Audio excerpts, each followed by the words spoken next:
যারা স্যামসাংয়ের ফোন পছন্দ করেন কিন্তু এক্সিনোস প্রসেসরের জন্য কিনতে চান না, তাদের জন্য সুখবর রয়েছে। যারা চান বাজেটের মধ্যে স্যামসাংয়ের একটি বেস্ট স্মার্টফোন ব্যবহার করতে, যাতে করে ফোনটি দীর্ঘদিন ব্যবহার করা যায় এবং লং টাইম আপডেট পাওয়া যায়, এর সাথে স্যামসাংয়ের বেস্ট ইউআই এক্সপিরিয়েন্স নেওয়া যায়, তাদের জন্য স্যামসাং লঞ্চ করে দিয়েছে স্যামসাং গ্যালাক্সি A27 ফোনটিকে। ফোনটির ডিজাইনের কথা বলতে গেলে প্রিভিয়াস জেনারেশনের এ সিরিজের মতোই ডিজাইন রয়েছে, যেটি স্যামসাং লাভারদের কাছে বেশ জনপ্রিয় একটি ডিজাইন। ব্যক্তিগতভাবে ডিজাইনটি আমারও ভালো লাগছে। ফোনের বডি ফ্রেম প্লাস্টিকের তৈরি, তবে এর বোথ সাইডে গ্লাস রয়েছে এবং গ্লাস প্রোটেক্টর হিসেবে পেয়ে যাবেন Corning Gorilla glass Victus plus, আর এর ওয়েট রয়েছে 200 গ্রাম। ডিসপ্লে হিসেবে পেয়ে যাবেন 120 হার্টজ রিফ্রেশ রেট যুক্ত 6.7 ইঞ্চির সুপার অ্যামোলেড ডিসপ্লে। ডিসপ্লের চিন বেজেল মোটামুটি সিমেট্রিক্যাল বললেই চলে, তবে লোয়ার চিনটি একটু হালকা মোটা লাগছে। এই ধরনের বাজেট ফোনে Samsung water drop notch display দিয়ে আসছে, তবে এখানে 5 হোল কাট আউট দিয়েছে।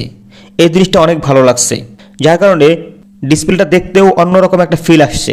স্যামসাংয়ের ডিসপ্লে নিয়ে বেশি কিছু বলার নেই, কেননা স্যামসাংয়ের সুপার অ্যামোলেড ডিসপ্লে বলতে গেলে এক কথা অসাধারণ। ফোনটিতে আউট অফ দ্য বক্স পেয়ে যাবেন অ্যান্ড্রয়েড 16-এ, আর এতে 6টি মেজর আপডেট পেয়ে যাবেন, অর্থাৎ অ্যান্ড্রয়েড 16 থেকে শুরু করে অ্যান্ড্রয়েড 22 পর্যন্ত পেয়ে যাবেন এবং 6টি সিকিউরিটি আপডেটও পেয়ে যাবেন। ইউআই হিসেবে পেয়ে যাবেন One UI 8.5, আর স্যামসাংয়ের ইউআই এই মুহূর্তে বেস্ট ইউআই, যাতে আশা করি কোনো বাগ ল্যাগ কোনো ধরনের সমস্যা হবে না। আর এর প্রসেসর হিসেবে থাকছে কোয়ালকম স্ন্যাপড্রাগনের 6 Gen 3। প্রসেসরটি একটু পুরাতন প্রসেসর হলেও কিন্তু এর পারফরমেন্স এখনও পুরাতন হয়নি। এর থেকে দৈনন্দিন কাজগুলো অনায়াসেই করতে পারবেন, এছাড়া মোটামুটি গেমিং করতে পারবেন। তবে যারা গেমিংয়ের জন্য ফোন কিনবেন তাদের জন্য এটি নয়। স্যামসাংয়ের এ সিরিজ সম্পর্কে বলতে গেলে সব সাইডে মোটামুটি পেয়ে যাবেন, ডিসপ্লে, ক্যামেরা বা গেমিং সব সাইডে মোটামুটি থাকবে। র্যাম রোম হিসেবে পেয়ে যাবেন 6GB 128GB এবং 8GB 256GB। এর স্টোরেজ টাইপ হিসেবে পেয়ে যাবেন UFS 3.1, যা এই ফোনের স্মুথনেসকে আরও বাড়িয়ে দেবে। এতে ডুয়েল সিম কার্ড স্লট রয়েছে, USB Type-C চার্জিং পোর্ট রয়েছে, সাইড মাউন্টেড ফিঙ্গারপ্রিন্ট সেন্সর রয়েছে। তবে এখানে কিছু কমতি রয়েছে। যদি ইন ডিসপ্লে ফিঙ্গারপ্রিন্ট দিত তাহলে যথেষ্ট ভালো হতো, কিন্তু সাইড মাউন্টেড ফিঙ্গারপ্রিন্ট দিয়েছে।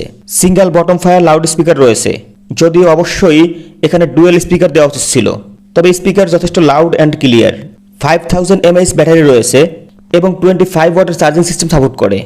IP64 এর রেটিং রয়েছে, অর্থাৎ হালকা পাতলা ধুলোবালি এবং সিটে ফোটা পানির থেকে মুক্তি পেয়ে যাবেন। এর রেয়ারে ট্রিপল ক্যামেরা সেটআপ রয়েছে।